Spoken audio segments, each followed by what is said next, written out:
Booktube, it's Sip and the books, and in today's video I'm going to discuss all of the books that I read in July. This was the first month of my new random drawing challenge and I'm quite happy with my reading for the month. I had drawn 9 books to read. I managed to read 7 of those.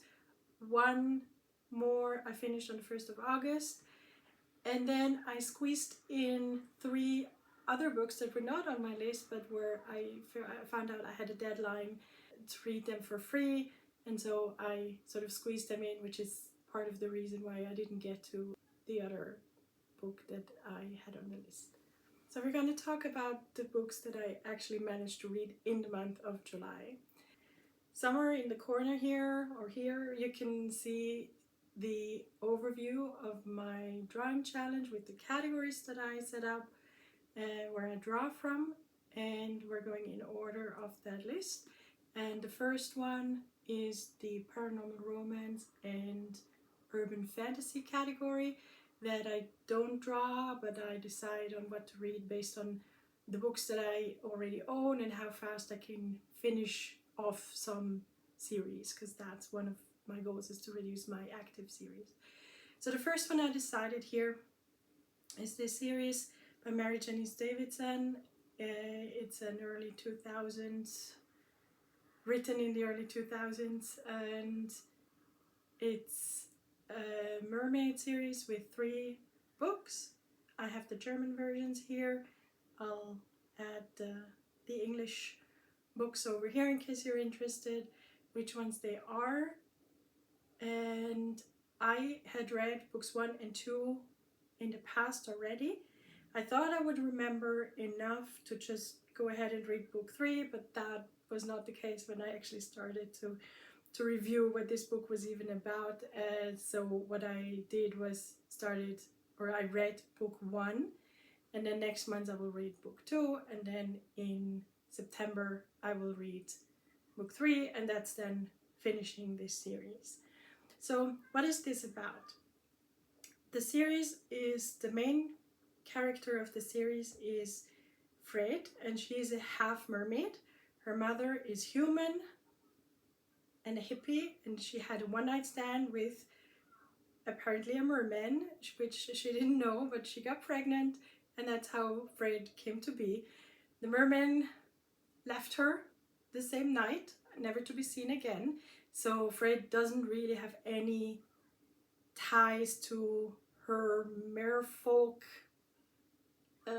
heritage, I guess. And she was raised by her mother and her stepdad, who is also human. She grows up to be a marine biologist, I guess would be the translation. Fred is single and she basically has no filter. She's often quite rude, and it's supposed to be funny, but it's not always. Let's put it that way. Anyway, so one day 2 guys show up. One of them is a human, I think also a marine biologist, and the other one is the prince of the mer people. Both of them are interested in her. She is not interested in either of them, but she kind of is. So it's a love triangle, which I usually don't love. Also, both of them have no real personality. They're very flat characters. Actually, they both show some red flags, which, yeah, I'm not really a fan of the whole love story thing. There is also a plot. Someone is contaminating the harbor of the city where Fred lives, which is also the reason both of the guys show up, for half separate reasons, but they both are there to sort of figure out what's happening with the water quality. And so the 3 of them try to find out who it was. The plot is very simple, let's say. I didn't love the revelation of who the bad guy is. Yeah, the plot is not really the point of the story. It's sort of it's supposed to be this funny, easy read. And it was easy. It's a simple read again. It's a bit forced funny, but that was okay. And yeah, I don't really know what else to say here. It's an okay read, it's a quick read. I will continue with book 2 at least, probably then also book 3, because it's really quick to read. I would not recommend it to anybody at this point, I think. So yeah, that's that. Next category are my standalones. I drew this book here, Das 13. Dorf. It's the German translation from the French original. There is no English translation. I thought that when I drew it, that I would probably not like it and maybe even DNF it, but actually I managed to read it in one day. It took me, I don't know, 6 hours or something, but one day. And I finished it and I liked it. It's not my new favorite book, but it was quite okay. So the book is about, so Das 13. Dorf, the title means the 13th village. The year is 1200 something, 84, and this 13th village is very far away. It's in an area where all the villages are already far apart, and this village is even more remote. And there was some kind of natural disaster with, I'm not sure, floods or something, and basically everybody around in the other villages thought that everybody here just died in this 13th village. And so years later, there are body parts coming down a river that originates from where that village is. And so everybody is sort of freaking out. What's happening? Are there still people? Why didn't they make contact with us? What's happening with this 13th village? And from there on, so we're following multiple POVs. It's not clear in the beginning why we're following all of them, except for this one guy. I don't really know how to translate the church titles into English, but anyway, he's a church guy and he's going to this 13th village to figure out what happened there. And then there is this other guy who's from the same village than this guy, who is going to Paris, and then somebody is in Rome, and there's something about the Pope, and it's very confusing in the beginning. In the end, these POVs do sort of make sense. They kind of come together. Things are explained. It's an interesting plot. I didn't love the ending. There were some weird, almost supernatural elements that were not fully explained that I found very confusing in this type of books, because it's not fantasy or anything like that. It's just a historical thriller. So that bothered me a little bit, but otherwise I thought it was pretty well written. It was interesting, again, intriguing. I read it in one go, and yeah, I'm not sure if I would recommend it. It was a good read.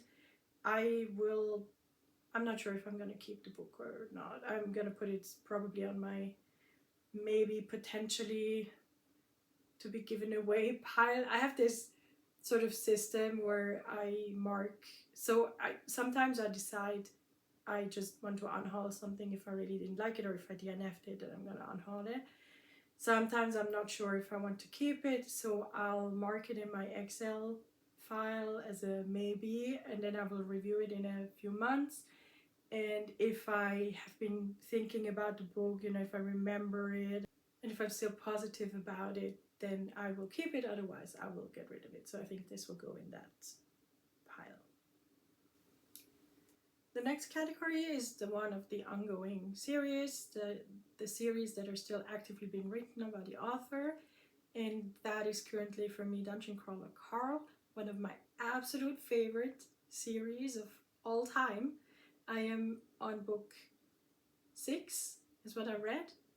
I have 7 for next month, and then I am caught up, and the next one will come out, I think, in November.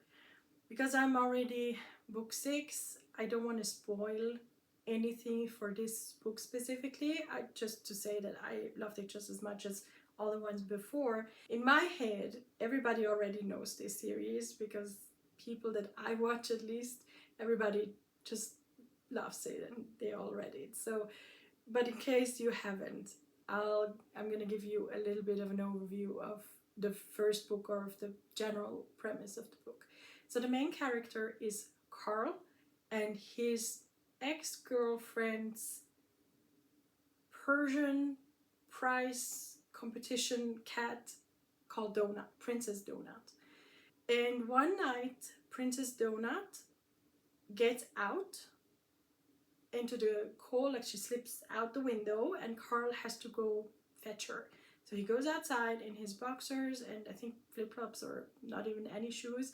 So he goes outside to grab her, and exactly that moment, every single building on the whole earth, everything with a roof, is sort of just flattened, and everybody inside is instantly dead.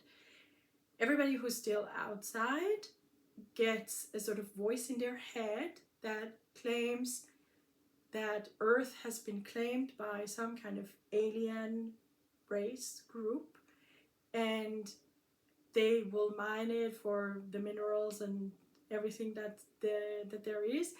And the remaining humans either have the option to stay on the surface of the planet and fend for themselves, or they can go down into these dungeons that they created on Earth. So these aliens are technologically extremely advanced. Carl lives somewhere where it's really, really cold. That time of year, I think it's around Christmas.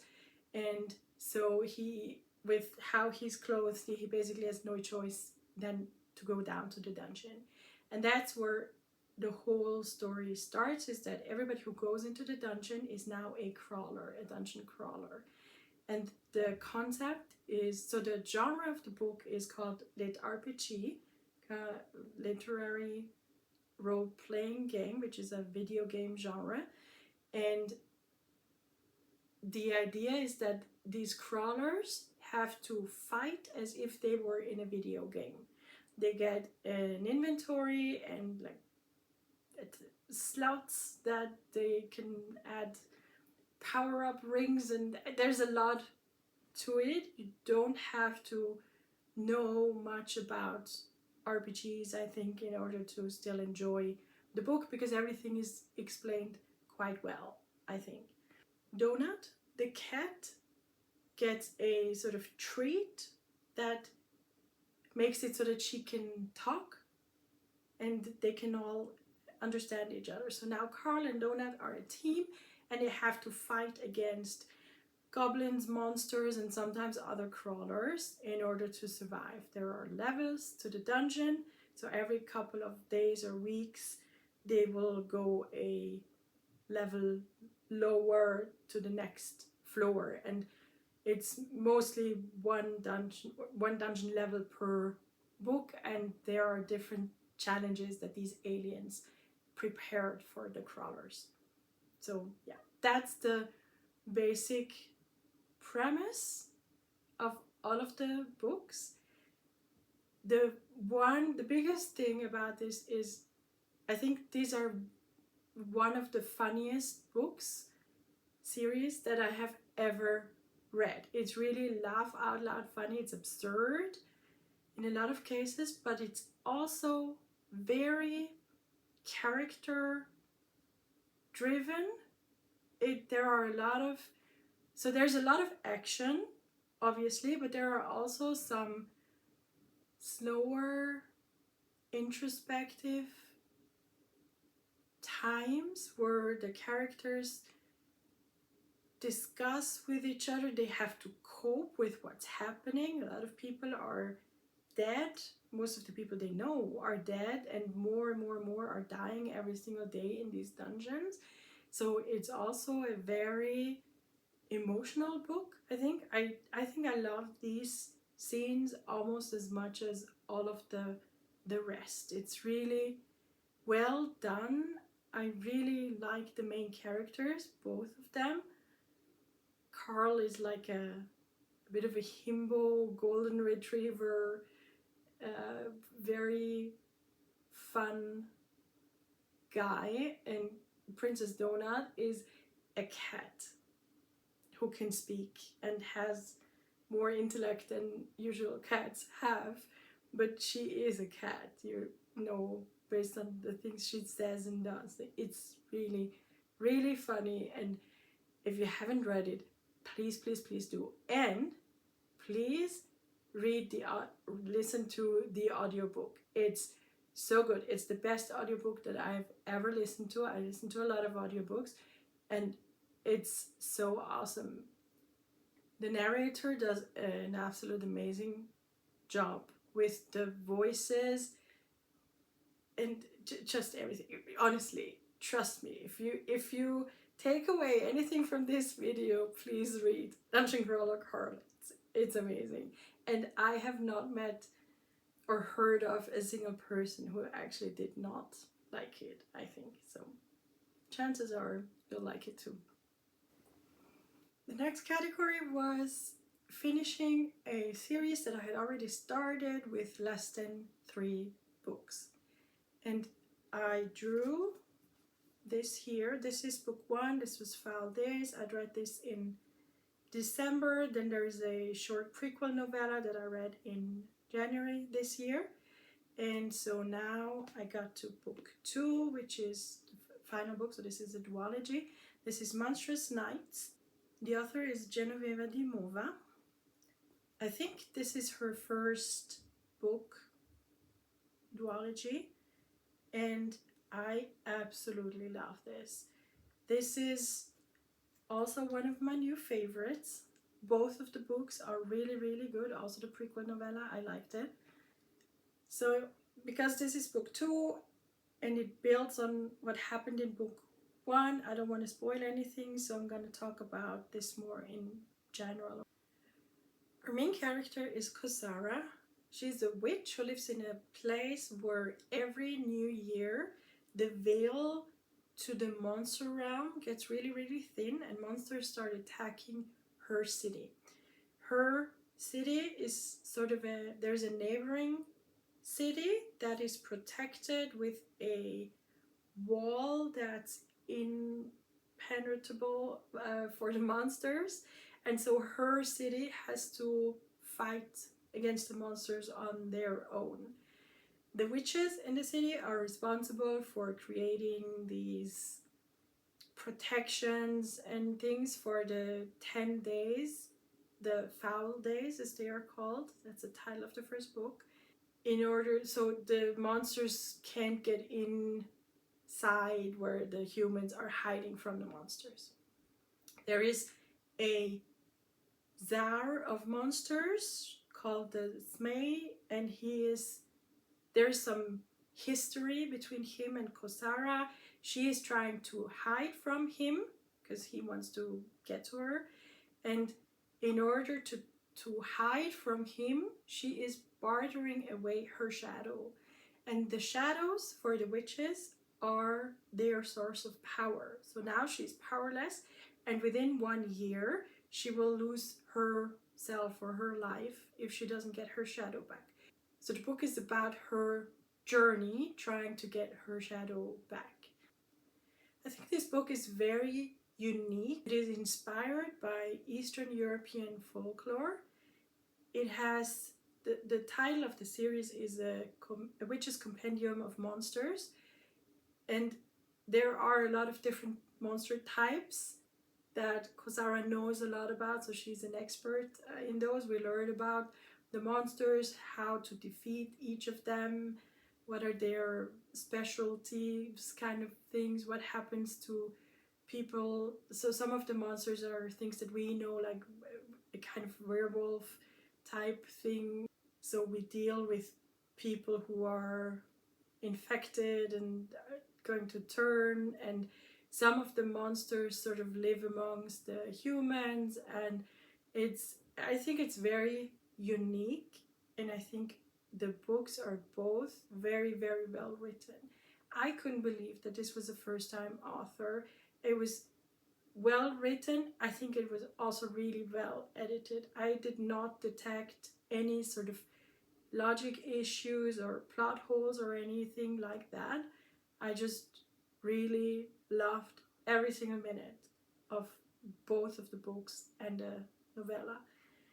The characters are very well explored. They have a lot of history. They are pretty much all of them pretty morally gray, done really well. And you root for them, and but you also see their flaws. It's really, really good. If you're a character driven reader, these books are for you. Book 2 is very similar in style to book 1, and it is sort of a continuation of the plot without book 1 having a massive cliffhanger. I think you could be fine with only reading book 1, but if you want to read book 2, you have to read book 1 before that, or I don't think it makes a lot of sense. New series of 2 or 3 books. I drew the first Law trilogy. I was so excited. Everybody hyped this series so much. People love it so much. People that I watch, at least. And I think I might have had a bit too high expectations because of that. I'm not entirely sure what exactly I expected. It's not a bad book at all. I just think I expected more in the first book, I guess. The first book is a lot of setup. I think we get to know all of the characters, and there are quite a few of them. We get to know them quite well, but nothing really happens. There are some things that happen, but I thought for the first, I don't know, 2/3 of the book, I thought, what is the point? What are we doing here? What is the point, basically? So after that, it got better. There were things starting to happen. The characters sort of got closer to where things are starting to happen. I just think I expected a bit more in this first book. Again, it's not bad. It's well written. The characters are done really well. They are, so before I said morally gray characters, these are worse than that. Like, they are dark gray characters, I guess. It's not as easy to root for them. I still kind of do a little bit, like they are my main characters, and at least Glokta is his name. I'm curious about him. Longfingers, kind of. The rest are still a bit, I don't know. There's this one guy that I don't really know. So yeah, I will read book 2 at least. Probably I will read the whole trilogy. I hope it gets a bit more actiony, and there's gonna, so I think it's kind of started, so I have hopes. I'm trying not to have too high hopes again for book 2, but I think it's probably gonna get better. And yeah, but we will see. It's a bit difficult to talk about this because I'm not really sure. Yeah, that's the thing. I'm not really sure what exactly is happening and how to talk about it. So I'm going to leave it at that for now, and I will hopefully maybe talk more about it after book 2, when maybe a bit more is happening, or after book 3 about the whole thing. Let's see. The next category is started series with between 4 and 10 books, which was where I made a mistake last month and I drew 2 series by accident, and I haven't finished either of those. Those were the 2 that I didn't finish. I finished the Robert Langdon book 4 on the 1st of August, and I've since already finished the next book, and I will talk about those both in August. The other one was the Long Earth series. I just didn't get to it. I will get to it in August, and then I don't know if I will read, like if I will catch up with this series as well or not, but anyway, I didn't get to these two. Then we have new series of between 4 to 10 books, and I drew this here. This is Michael Pankova, I'm Over the Sticks. This is book 3 of a 4-book series. All of the books were on Kindle Unlimited, so I started reading book 1 there, and I DNFed it. I think I had it on a blue paper, so I already was kind of unsure if I was gonna like it. It's a historical thriller.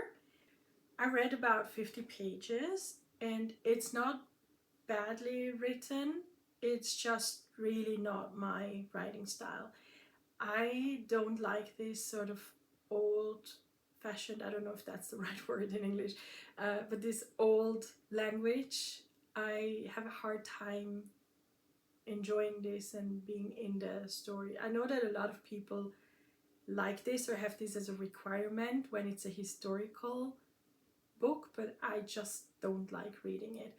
And in this case here, it was also that the dialogue was very probably historically accurate, but very boring.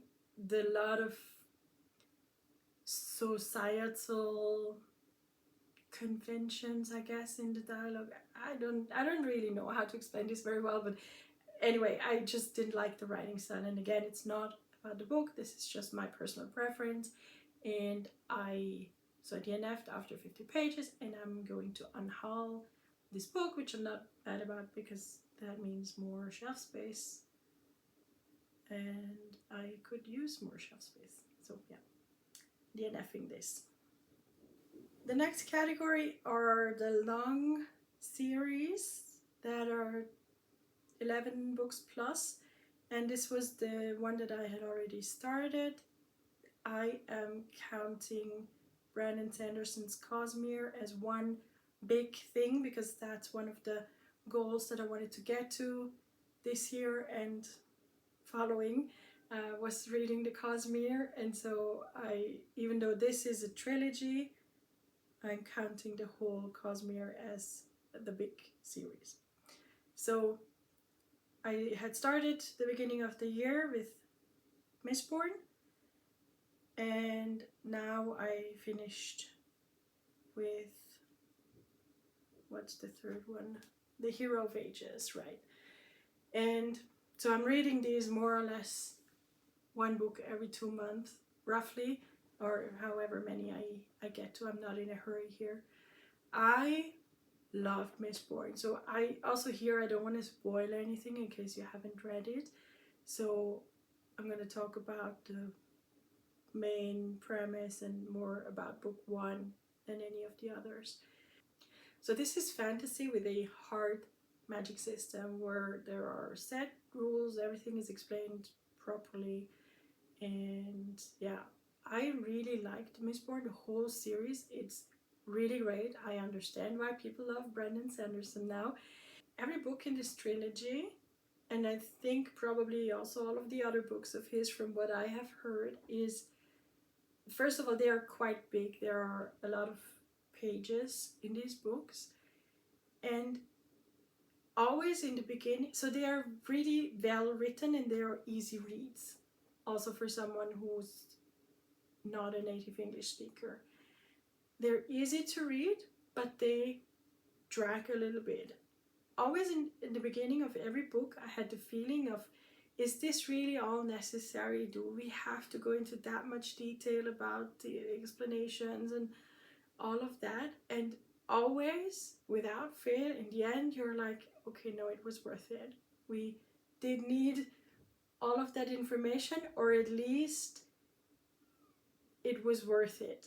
that like the reveals, this is what people call center lanches, I think, is where towards the end you get reveal after reveal after reveal that is always so well done. Like it always makes sense. Sometimes the closer you get to the reveal, sometimes you sort of know where it's going. This is the best way of plotting, I think, where you are surprised by things that are happening, but nothing is so surprising that it's like that doesn't make any sense. There were always hints. It is always explained and backed up, and if you were to read it again, I'm sure you would see even more that now I am in hindsight sort of remembering. It's like, oh yeah, that was hinted at and that was already explained before, and it all makes sense and everything is clear and logical, and yeah, and it's just a joy. Towards the end of every book, it's just awesome. Now, the very end of book 3, the ultimate ending, I did not love that. It's again, it's fine, it makes sense. That was a personal me thing that I didn't really love it. I don't want to spoil anything, so I'm not going into too much detail, but it was still absolutely worth it. This series is still a 5-star series as a whole. Every book is really great.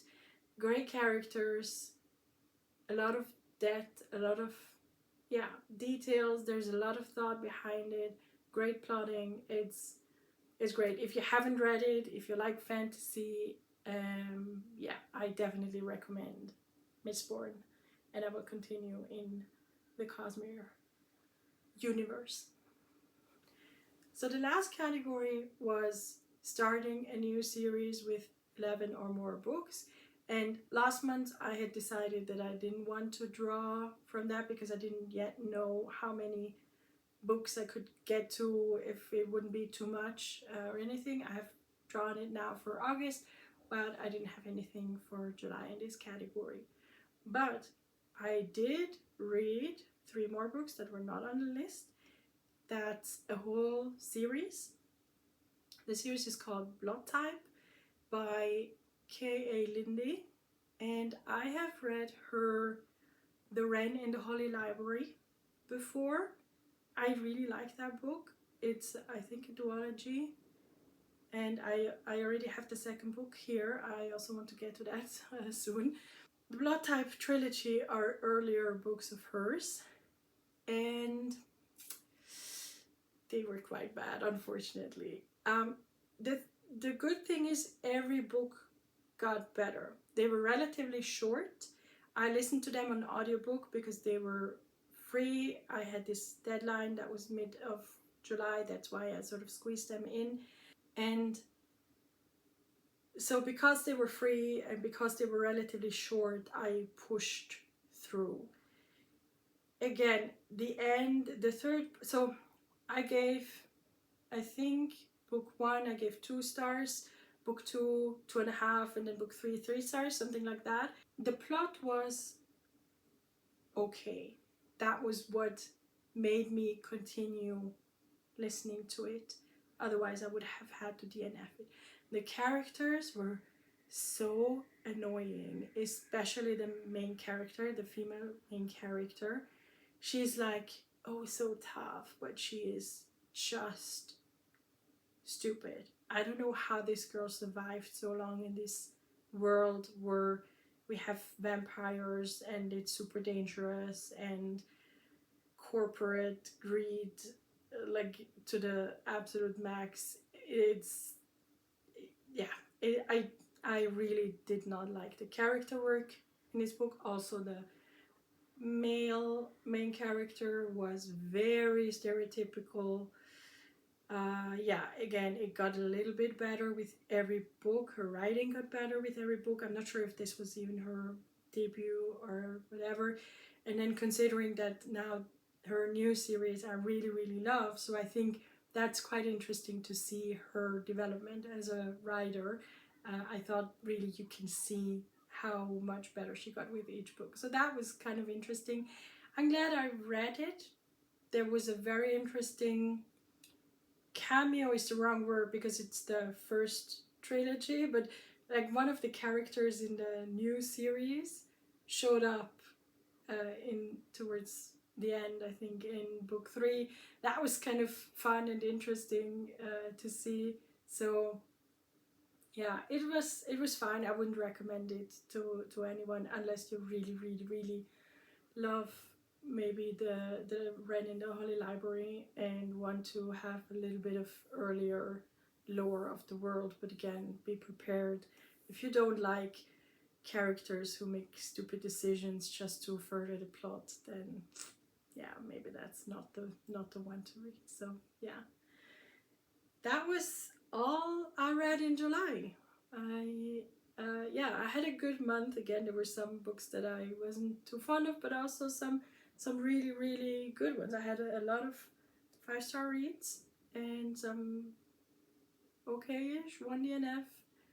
That's, I think, a good mix, and I hope it's gonna go the same in August. That was really good mix. So yeah, let me know what you're reading, or if you have read any of the books that I talked about today. How did you like them? And I'll see you next time. Happy reading.